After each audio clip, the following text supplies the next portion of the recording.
armas de destrucción masiva de la antigüedad para ver quién reinaba sobre los mares.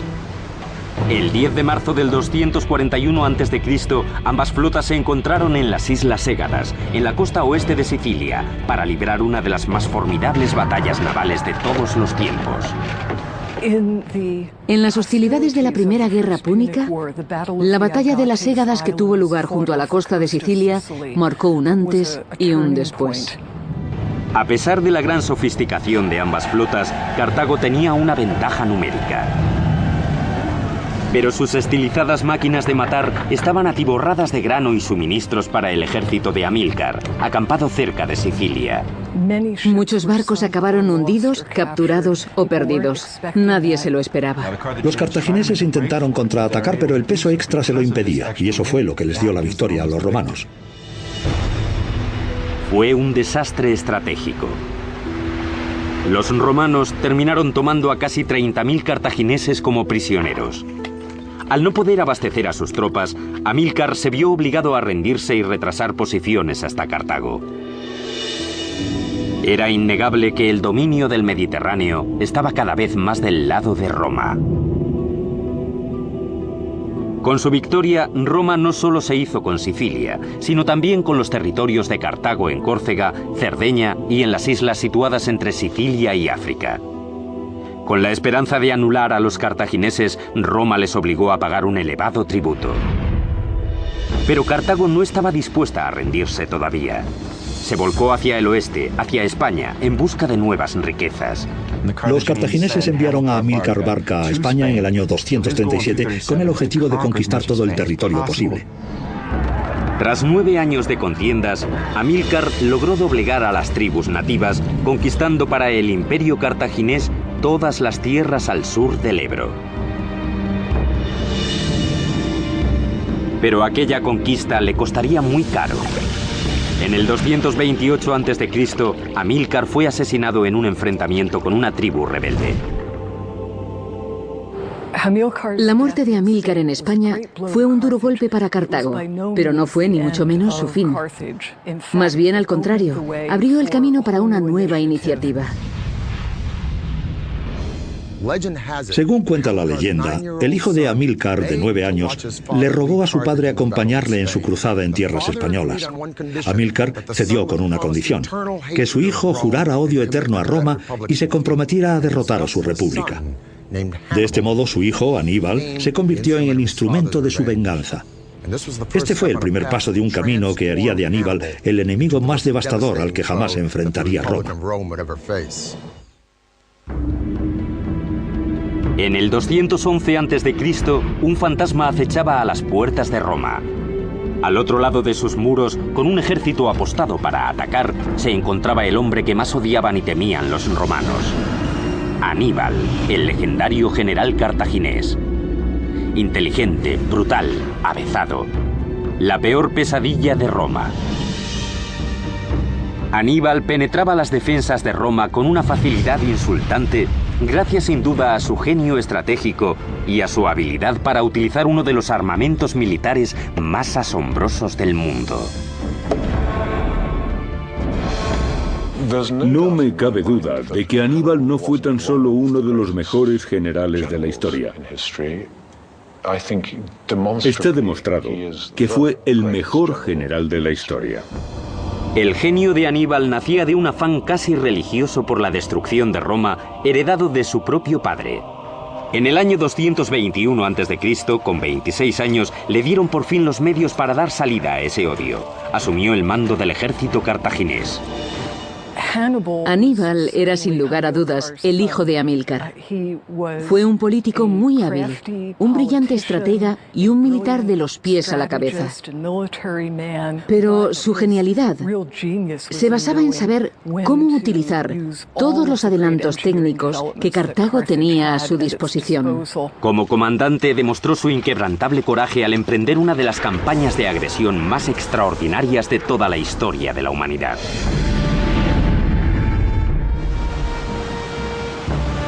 Roma se había hecho dueña y señora del Mediterráneo, lo que significaba que Aníbal no podría llegar hasta su enemigo por mar. Decidido a cumplir la promesa hecha a su padre, Aníbal se propuso lo imposible: avanzar por tierra cruzando los Alpes hasta llegar al corazón del Imperio Romano.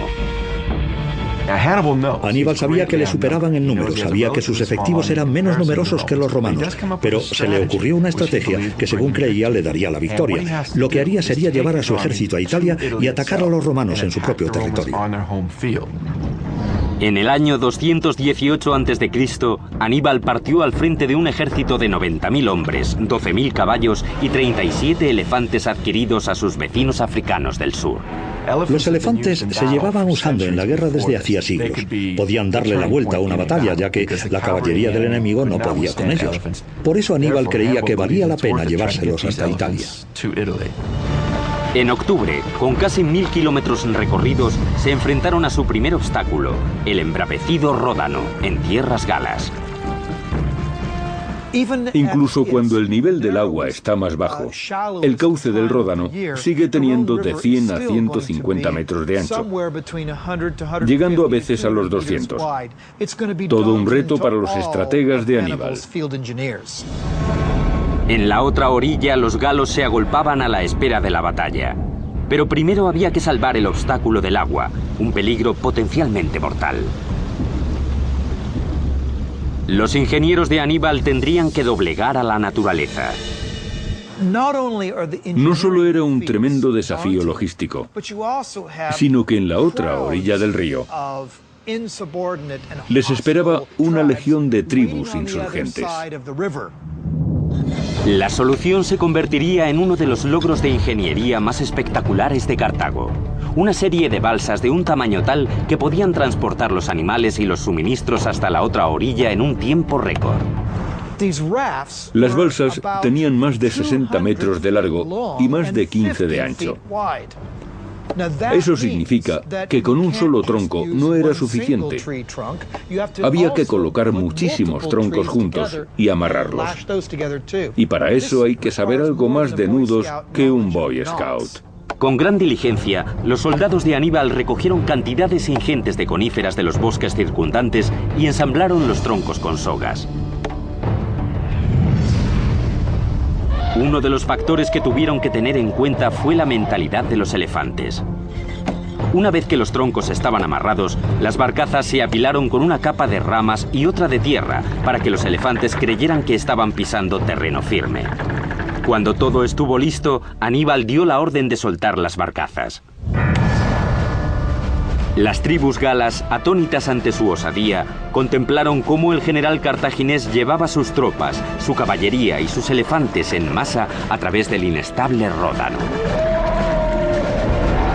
Cuando llegó a la otra orilla, el pánico cundió entre los galos, que salieron huyendo sin presentar resistencia alguna. Toda esta operación llevó poco más de 9 días. En mi opinión, cruzar el Ródano en un espacio tan corto de tiempo y con unos medios tan rudimentarios es uno de los grandes logros de la historia militar. La gente se suele olvidar de los pequeños milagros de la ingeniería que hacen posible ciertos capítulos de la historia. Aníbal y su ejército siguieron adelante y se abrieron camino hasta las faldas de los Alpes. Pronto la inminencia del invierno se unió al hambre y a la fatiga de las tropas. Al ascender, se enfrentaron a otro obstáculo que parecía insalvable. Los peñascos eran gigantescos. Los consejeros de Aníbal ingeniaron un plan que permitiría a los soldados no remontar los peñascos, sino atravesarlos. La estrategia de cruzar los Alpes sorprendió a los italianos. Nadie se esperaba que un ejército con elefantes se pudiera abrir paso. Y aunque los Alpes podrían haber parecido inaccesibles en algunos tramos, la idea de perforar las propias montañas y abrir un camino para los paquidermos era genial. ¿Cómo logró Aníbal llevar a sus hombres, por no mencionar a sus elefantes, por encima, por los lados y a través de aquellos peñascos? Según el historiador romano Tito Livio, Aníbal y sus consejeros dieron con un plan muy ingenioso para mover de sitio las montañas. Primero abrieron unas enormes grietas en las rocas y cortaron madera de los bosques de los alrededores. Luego envolvieron las rocas con la madera y en cuanto hubo suficiente viento la prendieron fuego. Cuando las rocas se calentaron, vertieron vinagre hirviendo en las grietas para que se ablandaran o se hicieran añicos y sus hombres pudieran destrozarlas con sus utensilios de hierro. ¿Pero qué estaba haciendo Aníbal con todo ese vinagre en las cumbres de los Alpes? Si es cierto, y habría que pensar que sí, pues al final sí que atravesó las montañas, eso demuestra aún más si cabe la genialidad de este brillante general. Una cosa es segura, después de hundirse hasta las rodillas en la nieve de los Alpes, la visión de las llanuras del norte de Italia debió de ser toda una alegría. El 12 de agosto del año 216 a.C., cerca de Canás, en el sur de Italia, Aníbal se enfrentó con las milicias romanas bajo el mando de Cayo Terencio Varrón, en una contienda decisiva que sellaría el destino de los dos imperios. Al alba, Aníbal reunió a un contingente de 50.000 hombres reforzado con la ayuda de mercenarios contratados que se las vería con los 90.000 soldados de Varrón. Este decidió intentar machacar a su oponente enviando un ataque. Los cartagineses intentaron contraatacar, pero el peso extra se lo impedía, y eso fue lo que les dio la victoria a los romanos.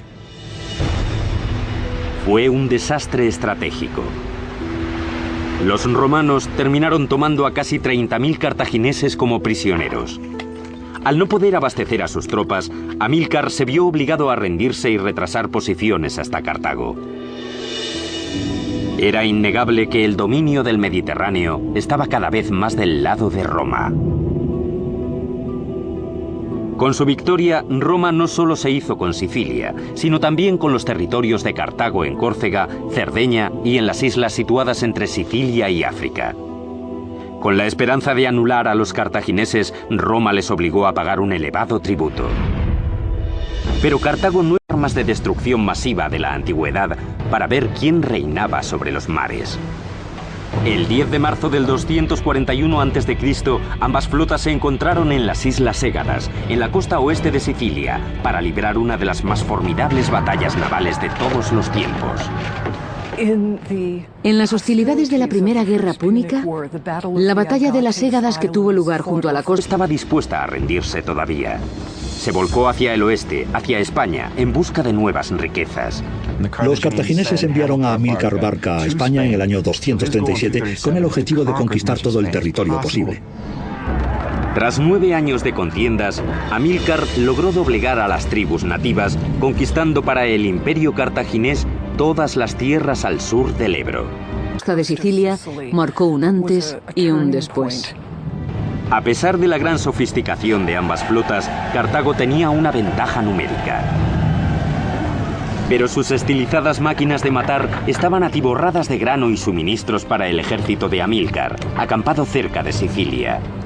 Muchos barcos acabaron hundidos, capturados o perdidos. Nadie se lo esperaba. Los